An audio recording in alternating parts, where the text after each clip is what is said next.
I am currently, and over the last year, been the statewide voting system implementation manager for the state of Georgia as we launch a new secure paper ballot voting system. Wanted to give you a little update and talk more about process and where we stand right now and give some context to the time it's taking for the results to come out here and really around the rest of the country. As many of y'all know, it's counties who run elections, and there are 159 counties in the state. Some are more resourced than others. There are counties in the state that have a part-time employee be the director of their elections, and it takes time and effort to do these things. And then we have counties that have over 800,000 registered voters, and it also takes time to process those things. So as we move forward, another couple things I want to put into context for you is people have asked, why has the number not moved more quickly? Well, as y'all know, the law calls for all absentee ballots to be accepted by 7 p.m. on Election Day. So obviously on Election Day itself, election officials are very, very busy actually running the Election Day voting. So normally what they'll do is have to come back in that evening and into the next day and accept those ballots, and by accepting them they have to go through signature match and all the other processes to confirm the validity of those. And in our case in Georgia, especially when they come in right before or on Election Day itself, we have to get notifications out to those people that they have 3 days to come in and cure their ballots. That all takes time, it all takes effort. There's only so many people who are involved in these processes in the 159 counties in this state. I know there's been questions about numbers that move around. I've heard 25,000, 50,000, 60,000. The reality is it's about 60,000 votes that are out right now, and we're working with the counties to make sure that they have properly put their stuff into their system and uploaded. As like many of y'all during this election cycle, they're tired. Sometimes they're going to forget to press the upload button. So we recently this morning done an extra email and follow-up phone calls through our liaisons and the elections office to make sure they have uploaded everything. And with that, we just had a new tranche of votes come in from Sumter County, which has lowered the overall. I'm going to give you what we have with every caveat in the world. I believe the best numbers are right now for the state, knowing that there's going to be a handful of those ballots in small counties here and there that will be slowly aggregated into the system over time, but these are our big tranches that can affect the outcomes overall. And some of you might have seen some of these already, and we're working to get these done today if possible. And we're working with the counties who might be having questions about how to do this properly, because the main thing we want to do, fast is great, and we appreciate fast. We more appreciate accuracy. Accuracy is going to be the bedrock upon which people will believe the outcomes of these elections, be they on the winning side or the losing side. So accuracy is vital, and it's the key to all of our processes. And I want to make sure we told everybody in this room and in this state and around the country, this is the first time Georgia has used paper ballots in 20 years. We told people they can expect some results on election night, and we got a lot of them out there. In fact, we got down to 250,000 yesterday. We're down to about 60,000 today. So let me go through what we know we have right now.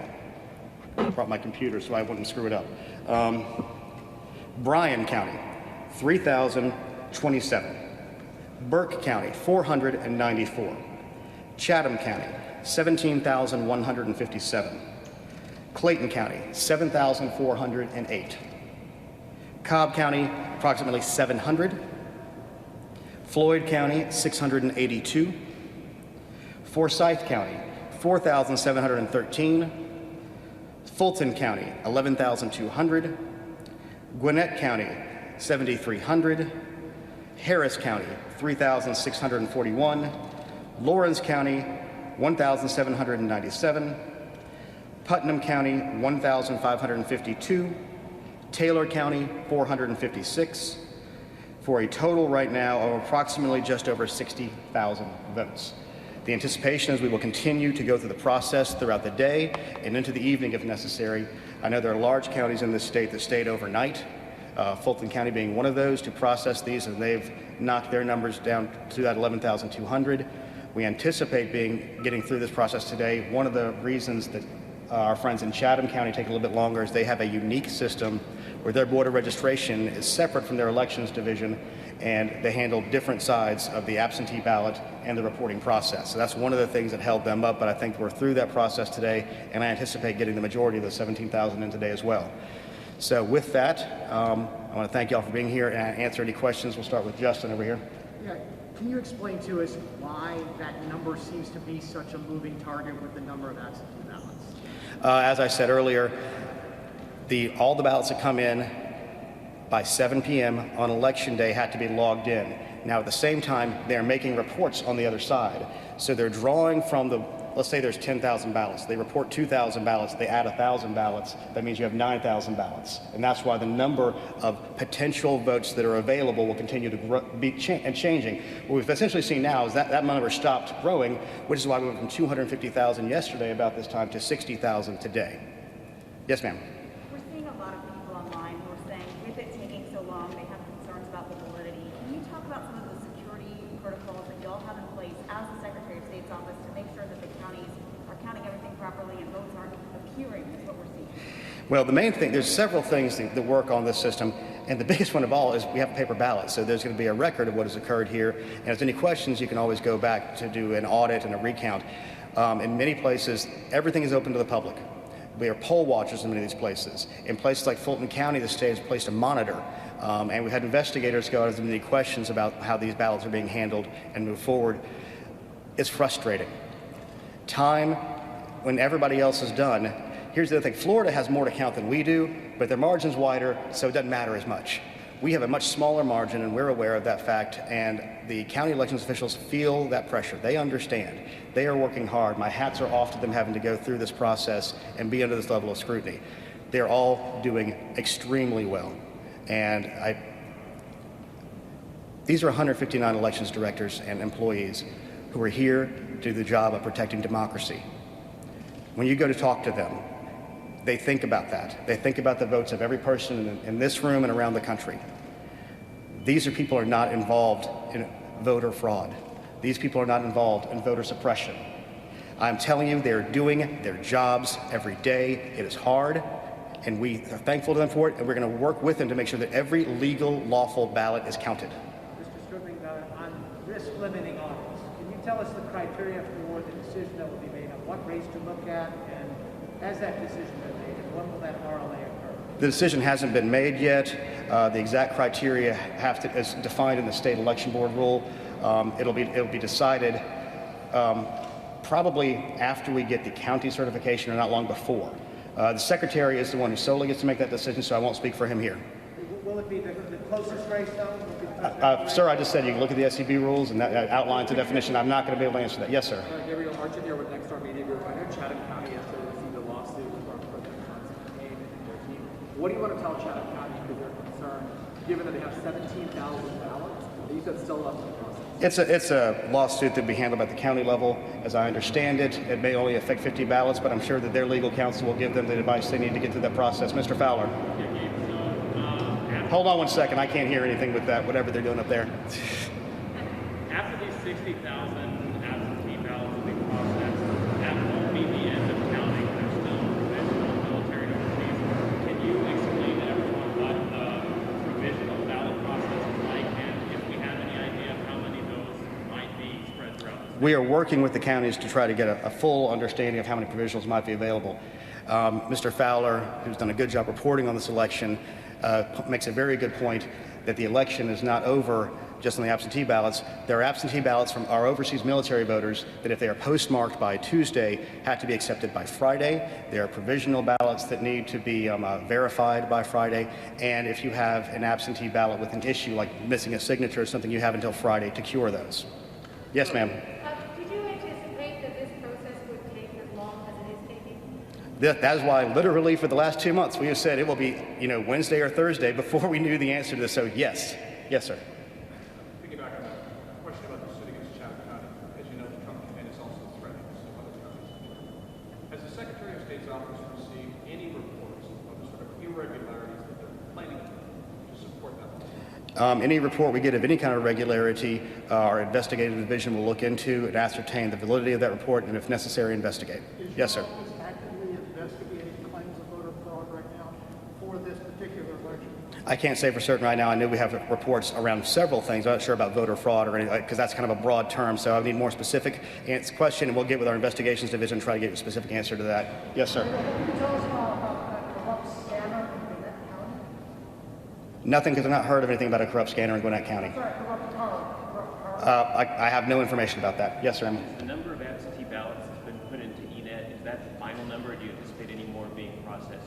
As I said in the beginning of this thing, there's a possibility that some counties might not have hit upload yet. There's a possibility that they could have not had a random one here or there. But as far as the general outlines of these, we anticipate that the absentee ballots that are there, and we have the extra bit of security that we know the number of requests. Therefore, we know that is the most outlying ability of anything to be done. So we know the outer limits of anything possible. But right now, as we sit here today, yes, we feel comfortable with that number. Yeah, Justin. What about the possibility of a recount? Georgia law provides for that for the candidates, and it looks like in the presidential race we're moving into that margin. There is a possibility of that occurring.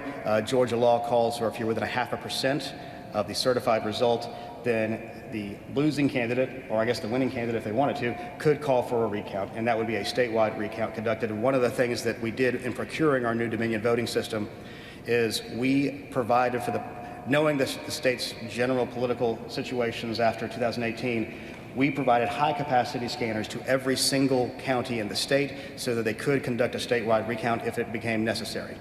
Mark. In addition to the 60,000 absentees that remain to be counted, we also, the provisionals and UOCAVA overseas ones would be on top of that, correct?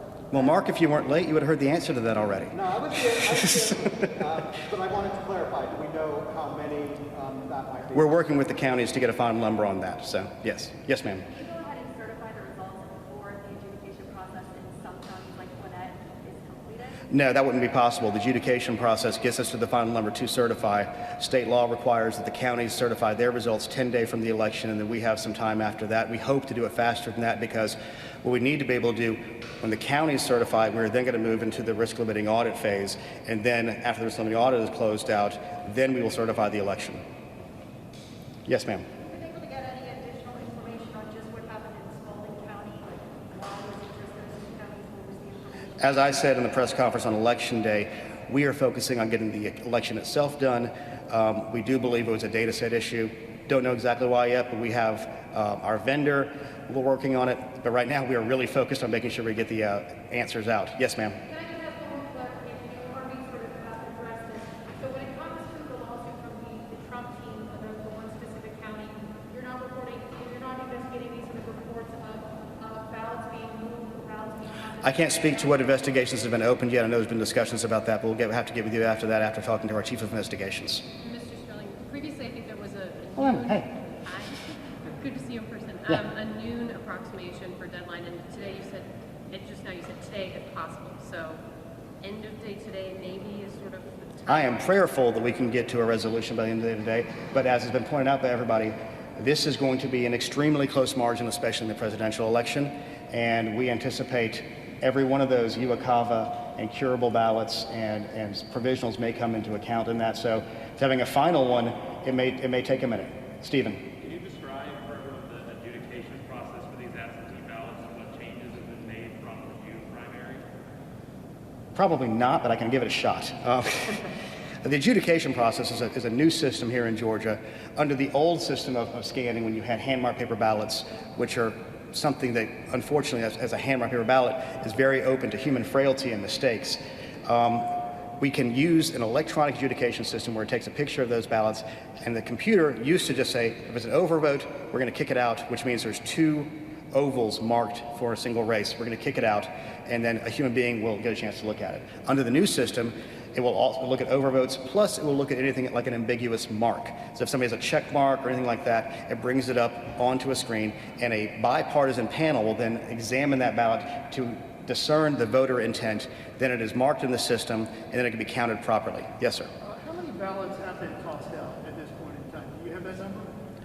You'd have to be more specific, as we don't toss out ballots in the state. That have obviously had errors or mistakes or double, like you said, marked. Yes, twice. we wouldn't have a tracking on that right now because that's basically, if you mismark something that is not a actual vote cast in that race, and just because there's a mistake on one part of your ballot doesn't mean the rest of your ballot would still get counted. Yes.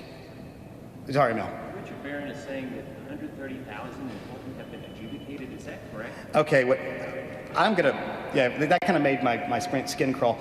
When he's saying that 130,000 ballots have been scanned in batches, and they've adjudicated the small percentage of those inside those 130,000. So to give some clarity to that. Yes, next door. About 27,000, we understand, about military and overseas ballots. Some of them have returned. So could that delay this into tomorrow, possibly? Well, as I said, we have to accept those ballots until Friday, and we can't know what's going to get here until the time actually gets here for that. Don't tell me I punched y'all out. All right, with that, I just want to say one more thank you to the voters of the state of Georgia. The Secretary begs your patience. This is a long process, but I think all of us would agree that having an accurate count is much more vital. An accurate and fair count is much more vital than having a fast count. So thank you, and we'll try to follow up with any other questions for later today. Y'all have a great day. Thank you.